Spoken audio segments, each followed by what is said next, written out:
شروع اللہ کے نام سے جو بڑا مہربان نہایت رحم والا ہے۔ لوگوں کا حساب اعمال کا وقت نزدیک آ پہنچا ہے اور وہ غفلت میں پڑے اس سے منہ پھیر رہے ہیں۔ ان کے پاس کوئی نئی نصیحت ان کے پروردگار کی طرف سے نہیں آتی مگر وہ اسے کھیلتے ہوئے سنتے ہیں۔ ان کے دل غفلت میں پڑے ہوئے ہیں اور ظالم لوگ آپس میں چپکے باتیں کرتے ہیں کہ یہ شخص کچھ بھی نہیں مگر تمہارے جیسا آدمی ہے، تو تم آنکھوں دیکھتے جادو کی لپیٹ میں کیوں آتے ہو؟ پیغمبر صلی اللہ علیہ وآلہ وسلم نے کہا کہ جو بات آسمان اور زمین میں کہی جاتی ہے میرا پروردگار اسے جانتا ہے اور وہ سننے والا اور جاننے والا ہے۔ بلکہ ظالم کہنے لگے کہ یہ قرآن پریشان باتیں ہیں جو خواب میں دیکھ لی ہیں، نہیں بلکہ اس نے اس کو اپنی طرف سے بنا لیا ہے، نہیں بلکہ یہ شعر ہے جو اس شاعر کا نتیجہ تباہ ہے۔ تو جیسے پہلے پیغمبر نشانیاں دے کر بھیجے گئے تھے اسی طرح یہ بھی ہمارے پاس کوئی نشانی لائے۔ ان سے پہلے جن بستیوں کو ہم نے ہلاک کیا وہ ایمان نہیں لاتی تھیں، تو کیا یہ ایمان لے آئیں گے؟ اور ہم نے تم سے پہلے مرد ہی پیغمبر بنا کر بھیجے جن کی طرف ہم وحی بھیجتے تھے۔ اگر تم نہیں جانتے تو جو یاد رکھتے ہیں ان سے پوچھ لو۔ اور ہم نے ان کے ایسے جسم نہیں بنائے تھے کہ کھانا نہ کھائیں اور نہ وہ ہمیشہ رہنے والے تھے۔ پھر ہم نے ان کے بارے میں اپنا وعدہ سچا کر دیا تو ان کو اور جس کو چاہا نجات دی اور حد سے نکل جانے والوں کو ہلاک کر دیا۔ ہم نے تمہاری طرف ایسی کتاب نازل کی ہے جس میں تمہارا تذکرہ ہے، کیا تم نہیں سمجھتے؟ اور ہم نے بہت سی بستیوں کو جو ستمگار تھیں ہلاک کر مارا اور ان کے بعد اور لوگ پیدا کر دیے۔ جب انہوں نے ہمارے مقدمہ عذاب کو دیکھا تو لگے اس سے بھاگنے۔ مت بھاگو اور جن نعمتوں میں تم عیش و آسائش کرتے تھے ان کی اور اپنے گھروں کی طرف لوٹ جاؤ، شاید تم سے اس بارے میں دریافت کیا جائے۔ کہنے لگے ہائے شامت، بے شک ہم ظالم تھے۔ تو وہ ہمیشہ اسی طرح پکارتے رہے یہاں تک کہ ہم نے ان کو کھیتی کی طرح کاٹ کر اور آگ کی طرح بجھا کر ڈھیر کر دیا۔ اور ہم نے آسمان اور زمین کو اور جو مخلوقات ان دونوں کے درمیان ہے اس کو لہو لعاب کے لیے پیدا نہیں کیا۔ اگر ہم چاہتے کہ کھیل کی چیزیں یعنی زن و فرزن بنائیں تو اگر ہم کو کرنا ہی ہوتا تو ہم اپنے پاس سے بنا لیتے، نہیں بلکہ ہم سچ کو جھوٹ پر کھینچ مارتے ہیں تو وہ اس کا سر توڑ دیتا ہے اور جھوٹ اسی وقت نابود ہو جاتا ہے، اور جو باتیں تم بناتے ہو ان سے تمہاری ہی خرابی ہے۔ اور جو لوگ آسمانوں میں اور جو زمین میں ہیں سب اسی کے مملوک اور اسی کا مال ہیں، اور جو فرشتے اس کے پاس ہیں وہ اس کی عبادت سے نہ کنیاتے ہیں اور نہ اکتاتے ہیں۔ رات دن اس کی تسبیح کرتے رہتے ہیں، نہ تھکتے ہیں نہ تھمتے ہیں۔ بھلا لوگوں نے جو زمین کی چیزوں سے بعض کو معبود بنا لیا ہے تو کیا وہ ان کو مرنے کے بعد اٹھا کھڑا کریں گے؟ اگر آسمان اور زمین میں خدا کے سوا اور معبود ہوتے تو زمین و آسمان درہم برہم ہو جاتے۔ جو باتیں یہ لوگ بتاتے ہیں خدا مالک عرش ان سے پاک ہے۔ وہ جو کام کرتا ہے اس کی پرسش نہیں ہوگی اور جو کام یہ لوگ کرتے ہیں اس کی ان سے پرسش ہوگی۔ کیا لوگوں نے خدا کو چھوڑ کر اور معبود بنا لیے ہیں؟ کہہ دو کہ اس بات پر اپنی دلیل پیش کرو۔ یہ میری اور میرے ساتھ والوں کی کتاب بھی ہے اور جو مجھ سے پہلے پیغمبر ہوئے ہیں ان کی کتابیں بھی ہیں، بلکہ بات یہ ہے کہ ان میں اکثر حق بات کو نہیں جانتے اور اس لیے اس سے منہ پھیر لیتے ہیں۔ اور جو پیغمبر ہم نے تم سے پہلے بھیجے ان کی طرف یہی وحی بھیجی کہ میرے سوا کوئی معبود نہیں تو میری ہی عبادت کرو۔ اور کہتے ہیں کہ خدا بیٹا رکھتا ہے، وہ پاک ہے، اس کے نہ بیٹا ہے نہ بیٹی، بلکہ جن کو یہ لوگ اس کے بیٹے بیٹیاں سمجھتے ہیں وہ اس کے عزت والے بندے ہیں، اس کے آگے بڑھ کر بول نہیں سکتے اور اس کے حکم پر عمل کرتے ہیں۔ جو کچھ ان کے آگے ہو چکا ہے اور جو پیچھے ہوگا وہ سب سے واقف ہے، اور وہ اس کے پاس کسی کی سفارش نہیں کر سکتے مگر اس شخص کی جس سے خدا خوش ہو، اور وہ اس کی ہیبت سے ڈرتے رہتے ہیں۔ اور جو شخص ان میں سے یہ کہے کہ خدا کے سوا میں معبود ہوں تو اسے ہم دوزخ کی سزا دیں گے، اور ظالموں کو ہم ایسی ہی سزا دیا کرتے ہیں۔ کیا کافروں نے نہیں دیکھا کہ آسمان اور زمین دونوں ملے ہوئے تھے تو ہم نے جدا جدا کر دیا، اور تمام جاندار چیزیں ہم نے پانی سے بنائیں، پھر یہ لوگ ایمان کیوں نہیں لاتے؟ اور ہم نے زمین میں پہاڑ بنائے تاکہ لوگوں کے بوجھ سے ہلنے اور جھکنے نہ لگے، اور اس میں کشادہ رستے بنائے تاکہ لوگ ان پر چلیں، اور آسمان کو محفوظ چھت بنایا، اس پر بھی وہ ہماری نشانیوں سے منہ پھیر رہے ہیں۔ اور وہی تو ہے جس نے رات اور دن اور سورج اور چاند کو بنایا۔ یہ سب یعنی سورج اور چاند اور ستارے آسمان میں اس طرح چلتے ہیں گویا تیر رہے ہیں۔ اور اے پیغمبر صلی اللہ علیہ وآلہ وسلم، ہم نے تم سے پہلے کسی آدمی کو بقائے دوام نہیں بخشا، بھلا اگر تم مر جاؤ تو کیا یہ لوگ ہمیشہ رہیں گے؟ ہر متنفس کو موت کا مزہ چکھنا ہے، اور ہم تم لوگوں کو سختی اور آسودگی میں آزمائش کے طور پر مبتلا کرتے ہیں، اور تم ہماری طرف ہی لوٹ کر آؤ گے۔ اور جب کافر تم کو دیکھتے ہیں تو تم سے استہزا کرتے ہیں کہ کیا یہی شخص ہے جو تمہارے معبودوں کا ذکر برائی سے کیا کرتا ہے، حالانکہ وہ خود رحمان کے نام سے منکر ہیں۔ انسان کچھ ایسا جلد باز ہے کہ گویا جلد بازی ہی سے بنایا گیا ہے۔ میں تم لوگوں کو عنقریب اپنی نشانیاں دکھاؤں گا تو تم جلدی نہ کرو۔ اور کہتے ہیں کہ اگر تم سچے ہو تو جس عذاب کی یہ وعید ہے وہ کب آئے گا؟ اے کاش کافر اس وقت کو جانے جب وہ اپنے منہوں پر سے دوزخ کی آگ کو روک نہ سکیں گے، اور نہ اپنی پیٹھوں پر سے، اور نہ ان کا کوئی مددگار ہوگا، بلکہ قیامت ان پر ناگہاں آ واقع ہوگی اور ان کے ہوش کھو دے گی، پھر نہ تو وہ اس کو ہٹا سکیں گے اور نہ ان کو مہلت دی جائے گی۔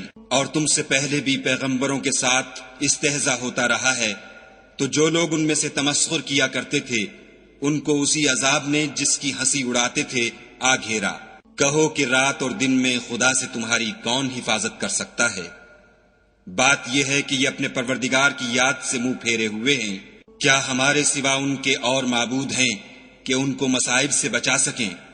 وہ آپ اپنی مدد تو کر ہی نہیں سکیں گے اور نہ ہم سے پناہ ہی دیے جائیں گے، بلکہ ہم ان لوگوں کو اور ان کے باپ دادا کو متمتع کرتے رہے یہاں تک کہ اسی حالت میں ان کی عمریں بسر ہو گئیں۔ کیا یہ نہیں دیکھتے کہ ہم زمین کو اس کے کناروں سے گھٹاتے چلے آتے ہیں؟ تو کیا یہ لوگ غلبہ پانے والے ہیں؟ کہہ دو کہ میں تم کو حکم خدا کے مطابق نصیحت کرتا ہوں، اور بہروں کو جب نصیحت کی جائے تو وہ پکار کو سنتے ہی نہیں، اور اگر ان کو تمہارے پروردگار کا تھوڑا سا عذاب بھی پہنچے تو کہنے لگیں کہ ہائے کم بختی، ہم بے شک گناہگار تھے۔ اور ہم قیامت کے دن انصاف کی ترازو کھڑی کریں گے تو کسی شخص کی ذرا بھی حق تلفی نہ کی جائے گی، اور اگر رائی کے دانے کے برابر بھی کسی کا عمل ہوگا تو ہم اس کو لاموجود کریں گے، اور ہم حساب کرنے کو کافی ہیں۔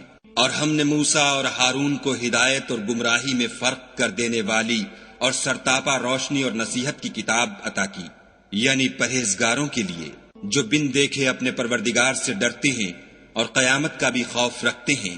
اور یہ مبارک نصیحت ہے جسے ہم نے نازل فرمایا ہے، تو کیا تم اس سے انکار کرتے ہو؟ اور ہم نے ابراہیم کو پہلے ہی سے ہدایت دی تھی، اور ہم ان کے حال سے واقف تھے۔ جب انہوں نے اپنے باپ اور اپنی قوم کے لوگوں سے کہا کہ یہ کیا مورتیں ہیں جن کی پرستش پر تم معتکف و قائم ہو، وہ کہنے لگے کہ ہم نے اپنے باپ دادا کو ان کی پرستش کرتے دیکھا ہے۔ ابراہیم نے کہا کہ تم بھی گمراہ ہو اور تمہارے باپ دادا بھی صریح گمراہی میں پڑے رہے۔ وہ بولے کیا تم ہمارے پاس واقعی حق لائے ہو یا ہم سے کھیل کی باتیں کرتے ہو؟ ابراہیم نے کہا نہیں، بلکہ تمہارا پروردگار آسمانوں اور زمین کا پروردگار ہے جس نے ان کو پیدا کیا ہے، اور میں اس بات کا گواہ اور اسی کا قائل ہوں۔ اور خدا کی قسم جب تم پیٹھ پھیر کر چلے جاؤ گے تو میں تمہارے بتوں سے ایک چال چلوں گا۔ پھر ان کو توڑ کر ریزہ ریزہ کر دیا، مگر ایک بڑے بت کو نہ توڑا تاکہ وہ اس کی طرف رجوع کریں۔ کہنے لگے کہ ہمارے معبودوں کے ساتھ یہ معاملہ کس نے کیا؟ وہ تو کوئی ظالم ہے۔ لوگوں نے کہا کہ ہم نے ایک جوان کو ان کا ذکر کرتے ہوئے سنا ہے، اسے ابراہیم کہتے ہیں۔ وہ بولے کہ اسے لوگوں کے سامنے لاؤ تاکہ وہ گواہ رہیں۔ جب ابراہیم آئے تو بت پرستوں نے کہا کہ ابراہیم بھلا یہ کام ہمارے معبودوں کے ساتھ تو نے کیا ہے؟ ابراہیم نے کہا بلکہ یہ ان کے ان بڑے بت نے کیا ہوگا، اگر یہ بولتے ہوں تو ان سے پوچھ لو۔ انہوں نے اپنے دل میں غور کیا تو آپس میں کہنے لگے بے شک تم ہی بے انصاف ہو۔ پھر شرمندہ ہو کر سر نیچا کر لیا۔ اس پر بھی ابراہیم سے کہنے لگے کہ تم جانتے ہو یہ بولتے نہیں۔ ابراہیم نے کہا کہ پھر تم خدا کو چھوڑ کر کیوں ایسی چیزوں کو پوچھتے ہو جو نہ تمہیں کچھ فائدہ دے سکیں اور نہ نقصان پہنچا سکیں۔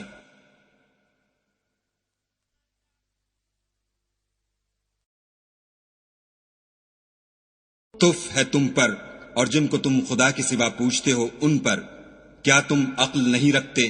تب وہ کہنے لگے کہ اگر تمہیں اس سے اپنے معبود کا انتقام لینا اور کچھ کرنا ہے تو اس کو جلا ڈالو اور اپنے معبودوں کی مدد کرو۔ ہم نے حکم دیا اے آگ سرد ہو جا اور ابراہیم پر موجب سلامتی بن جا۔ ان لوگوں نے برا تو ان کا چاہا تھا مگر ہم نے انہی کو نقصان میں ڈال دیا، اور ابراہیم اور لوط کو اس سرزمین کی طرف بچا نکالا جس میں ہم نے اہل عالم کے لیے برکت رکھی تھی، اور ہم نے ابراہیم کو اسحاق عطا کیے اور مستزاد برآں یعقوب اور سب کو نیک کیا، اور ان کو پیشوا بنایا کہ ہمارے حکم سے ہدایت کرتے تھے، اور ان کو نیک کام کرنے اور نماز پڑھنے اور زکوٰۃ دینے کا حکم بھیجا، اور وہ ہماری عبادت کیا کرتے تھے۔ اور لوط کا قصہ یاد کرو جب ان کو ہم نے حکم یعنی حکمت و نبوت اور علم بخشا، اور اس بستی سے جہاں کے لوگ گندے کام کیا کرتے تھے بچا نکالا۔ بے شک وہ برے اور بد کردار لوگ تھے، اور انہیں اپنی رحمت کے محل میں داخل کیا، کچھ شک نہیں کہ وہ نیک کرداروں میں تھے۔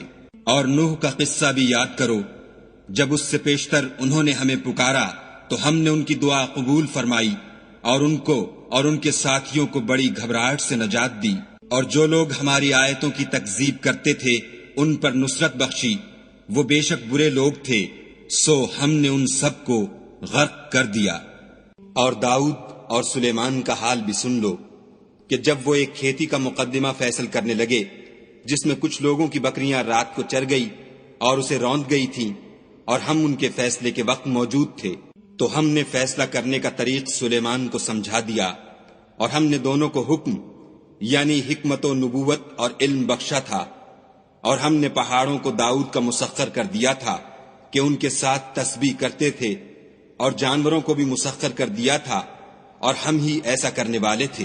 اور ہم نے تمہارے لیے ان کو ایک طرح کا لباس بنانا بھی سکھا دیا تاکہ تم کو لڑائی کے ضرر سے بچائے، پس تم کو شکر گزار ہونا چاہیے۔ اور ہم نے تیز ہوا سلیمان کے تابع فرمان کر دی تھی جو ان کے حکم سے اس ملک میں چلتی تھی جس میں ہم نے برکت دی تھی یعنی شام، اور ہم ہر چیز سے خبردار ہیں۔ اور دیووں کی جماعت کو بھی ان کے تابع کر دیا تھا کہ ان میں سے بعض ان کے لیے غوطے مارتے تھے اور اس کے سوا اور کام بھی کرتے تھے، اور ہم ان کے نگہبان تھے۔ اور ایوب کو یاد کرو جب انہوں نے اپنے پروردگار سے دعا کی کہ مجھے ایذا ہو رہی ہے اور تو سب سے بڑھ کر رحم کرنے والا ہے، تو ہم نے ان کی دعا قبول کر لی، اور جو ان کو تکلیف تھی وہ دور کر دی، اور ان کو بال بچے بھی عطا فرمائے، اور اپنی مہربانی سے ان کے ساتھ اتنے ہی اور بخشے۔ اور عبادت کرنے والوں کے لیے یہ نصیحت ہے۔ اور اسماعیل اور ادریس اور ذوالکفل کو بھی یاد کرو، یہ سب صبر کرنے والے تھے، اور ہم نے ان کو اپنی رحمت میں داخل کیا، بلا شبہ وہ نیکوکار تھے۔ اور ذوالنون کو یاد کرو جب وہ اپنی قوم سے ناراض ہو کر غصے کی حالت میں چل دیے اور خیال کیا کہ ہم ان پر قابو نہیں پا سکیں گے، آخر اندھیرے میں خدا کو پکارنے لگے کہ تیرے سوا کوئی معبود نہیں، تو پاک ہے اور بے شک میں قصوروار ہوں۔ تو ہم نے ان کی دعا قبول کر لی اور ان کو غم سے نجات بخشی، اور ایمان والوں کو ہم اسی طرح نجات دیا کرتے ہیں۔ اور زکریا کو یاد کرو جب انہوں نے اپنے پروردگار کو پکارا کہ پروردگار مجھے اکیلا نہ چھوڑ اور تو سب سے بہتر وارث ہے، تو ہم نے ان کی پکار سن لی اور ان کو یحییٰ بخشے اور ان کی بیوی کو اولاد کے قابل بنا دیا۔ یہ لوگ لپک لپک کر نیکیاں کرتے اور ہمیں امید اور خوف سے پکارتے اور ہمارے آگے عاجزی کیا کرتے تھے۔ اور ان مریم کو بھی یاد کرو جنہوں نے اپنی عفت کو محفوظ رکھا، تو ہم نے ان میں اپنی روح پھونک دی اور ان کو اور ان کے بیٹے کو اہل عالم کے لیے نشانی بنا دیا۔ یہ تمہاری جماعت ایک ہی جماعت ہے اور میں تمہارا پروردگار ہوں، تو میری ہی عبادت کیا کرو۔ اور یہ لوگ اپنے معاملے میں باہم متفرق ہو گئے، مگر سب ہماری طرف رجوع کرنے والے ہیں۔ جو نیک کام کرے گا اور مومن بھی ہوگا تو اس کی کوشش رائے گاں نہ جائے گی، اور ہم اس کے لیے ثواب اعمال لکھ رہے ہیں۔ اور جس بستی والوں کو ہم نے ہلاک کر دیا محال ہے کہ رجوع کریں، وہ رجوع نہیں کریں گے، یہاں تک کہ یاجوج اور ماجوج کھول دیے جائیں اور وہ ہر بلندی سے دوڑ رہے ہوں، اور قیامت کا سچا وعدہ قریب آ جائے تو ناگاہ کافروں کی آنکھیں کھلی کی کھلی رہ جائیں اور کہنے لگیں کہ ہائے شامت، ہم اس حال سے غفلت میں رہے، بلکہ ہم اپنے حق میں ظالم تھے۔ کافروں، اس روز تم اور جن کی تم خدا کے سوا عبادت کرتے ہو دوزخ کا ایندھن ہوں گے، اور تم سب اس میں داخل ہو کر رہو گے۔ اگر یہ لوگ در حقیقت معبود ہوتے تو اس میں داخل نہ ہوتے، سب اس میں ہمیشہ جلتے رہیں گے، وہاں ان کو چلانا ہوگا اور اس میں کچھ نہ سن سکیں گے۔ جن لوگوں کے لیے ہماری طرف سے پہلے بھلائی مقرر ہو چکی ہے وہ اس سے دور رکھے جائیں گے، یہاں تک کہ اس کی آواز بھی تو نہیں سنیں گے، اور جو کچھ ان کا جی چاہے گا اس میں، یعنی ہر طرح کے عیش اور لطف میں ہمیشہ رہیں گے۔ ان کو اس دن کا بڑا بھاری خوف غمگین نہیں کرے گا، اور فرشتے ان کو لینے آئیں گے اور کہیں گے کہ یہی وہ دن ہے جس کا تم سے وعدہ کیا جاتا تھا، جس دن ہم آسمان کو اس طرح لپیٹ لیں گے جیسے خطوں کا تومار لپیٹ لیتے ہیں۔ جس طرح ہم نے کائنات کو پہلے پیدا کیا تھا اسی طرح دوبارہ پیدا کر دیں گے، یہ وعدہ ہے جس کا پورا کرنا لازم ہے، ہم ایسا ضرور کرنے والے ہیں۔ اور ہم نے نصیحت کی کتاب یعنی تورات کے بعد زبور میں لکھ دیا تھا کہ میرے نیکوکار بندے ملک کے وارث ہوں گے، عبادت کرنے والے لوگوں کے لیے اس میں خدا کے حکموں کی تبلیغ ہے۔ اور اے محمد صلی اللہ علیہ وآلہ وسلم، ہم نے تم کو تمام جہان کے لیے رحمت بنا کر بھیجا ہے۔ کہہ دو کہ مجھ پر خدا کی طرف سے یہ وحی آتی ہے کہ تم سب کا معبود خدا واحد ہے، تو تم کو چاہیے کہ فرما بردار ہو جاؤ۔ اگر یہ لوگ منہ پھیریں تو کہہ دو کہ میں نے تم سب کو یکساں احکام الہی سے آگاہ کر دیا ہے، اور مجھ کو معلوم نہیں کہ جس چیز کا تم سے وعدہ کیا جاتا ہے وہ ان قریب آنے والی ہے یا اس کا وقت دور ہے۔ جو بات پکار کر کی جائے وہ اسے بھی جانتا ہے، اور جو تم پوشیدہ کرتے ہو اس سے بھی واقف ہے۔ اور میں نہیں جانتا، شاید وہ تمہارے لیے آزمائش ہو، اور ایک مدت تک تم اس سے فائدہ اٹھاتے رہو۔ پیغمبر صلی اللہ علیہ وآلہ وسلم نے کہا کہ اے میرے پروردگار، حق کے ساتھ فیصلہ کر دے، اور ہمارا پروردگار بڑا مہربان ہے، اسی سے ان باتوں میں جو تم بیان کرتے ہو مدد مانگی جاتی ہے۔